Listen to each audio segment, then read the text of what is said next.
për mu nuk ka rëndësi mosha, në qoftë se ti ndihesh, për shembull, metabolizmin e kit 20 vjeçarës, për shembull, ushtron, duhesh me pas edhe mendjen. Po që ata po du me lirë, për shembull, mediton, yoga, pilates, gjimi, bile gjim, mune ma nuk kam qef që të Po, a mundet me pas një 60 vjeçare mendjen e 20 vjeçarës? Pastaj lind pyetja. Shtu mendjen e budallicë.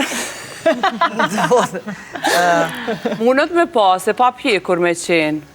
Po, në aspektin tjetër, për mu vesh, për shembull, si një 20 vjeçare, në qoftë se e ka trupin, pëse mos me vesh? A shkojnë nga njerë gjanat vetëm se është trend dhe vetëm se i ke mundësin me vesh?